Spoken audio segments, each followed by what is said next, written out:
little bit of halftime, good breather. All right. And then right back into it. Now look, Hester, right at the top of the screen, you can see A, B, and C. That's because they're neutral. And as soon as someone jumps on the flag, it flips over to the team that has that particular flag.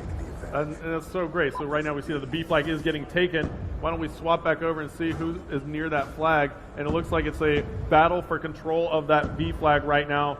And it is just chaos here on the map, looking great. Players are making moves. You just saw 2 players get taken out in the street right there, headed towards that B flag.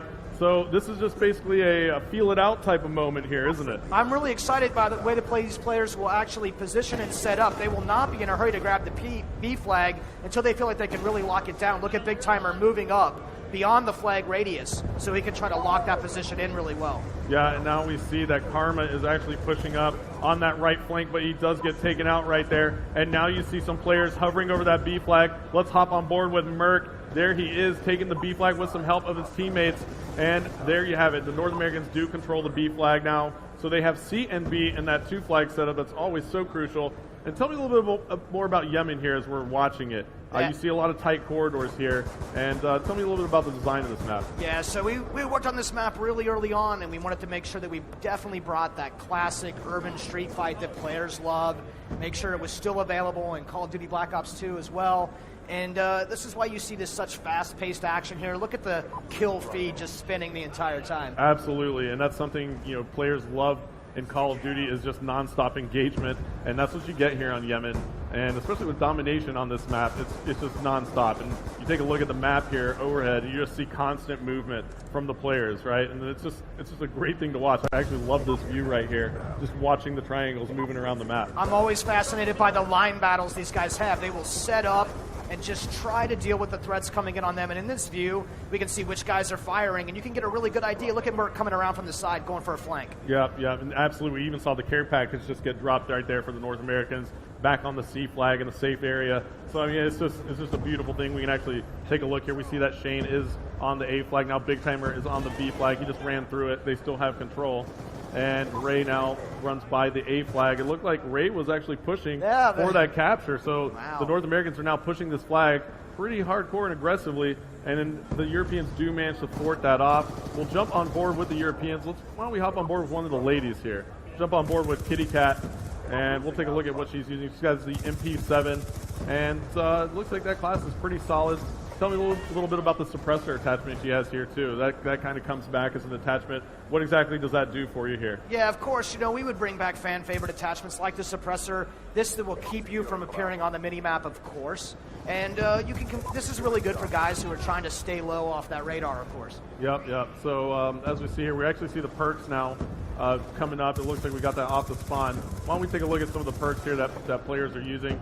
And there you go. Looks like Kitty Cat is using Hardline Scavenger and Dead Silence. And why don't we swap around? Let's see if we can find some of those multi-combo, perk additions. There you go. Yeah. So here you have it. Tell me a little bit about this, David. Yeah, so Karma's definitely running perk 2 Greed, so he can have both extreme conditioning and dexterity, and with lightweight. This is a guy who clearly wants to move as fast as possible and be as nimble as possible. Yeah, absolutely. So lightweight is going to increase his movement speed. Extreme conditioning is going to allow him to run a little bit farther and longer, and dexterity is actually going to let him swap weapons faster, climb ladders faster, climb objects faster. So he's definitely going for speed here. And, that's the great thing about this is that you're able to customize those perks in your classes to be what you want to be as a player, and that's you in Black Ops 2. It's actually, the very good definition of what the Pick 10 and the wildcard system is actually about in the first place, Astro.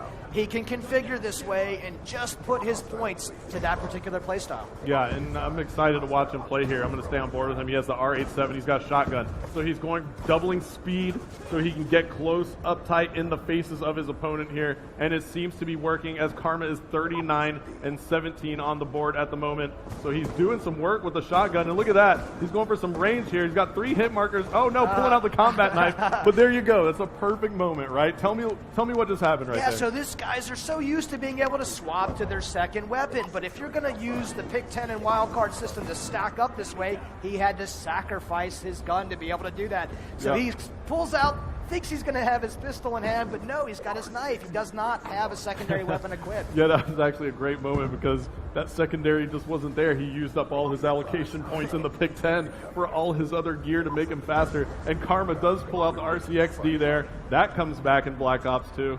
Tell me a little bit about that. There's a little RCXD running around the map still. Yeah, you know, that's one of these things that we just felt like had to come back into the game, upgraded that model and its animation and sounds for 2025.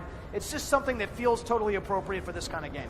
Yeah, and you can see the score streaks that Karma has over here. He's got an RCXD. Looks like he has a UAV, counter UAV as well. So he's definitely, it's a great class. It looks like he's making that rushing class. So that makes sense. Why don't we scroll through here a little bit more? And here we go. We have another one here. This is Big Timer, who's rocking Ghost, Hardwired, Extreme Conditioning, and Dexterity. So why am I not surprised that these pro players like to be on the move and moving fast and using their Pick 10 this way? Absolutely. It's just, you know they're going to use it. 8 seconds left to go. The North Americans have clearly been in the lead here, 273 to 133 now. And the North Americans are going to take it in this domination. And they're pumped. Let's take a look at this final kill cam. Good job, Schwiz. Look at this.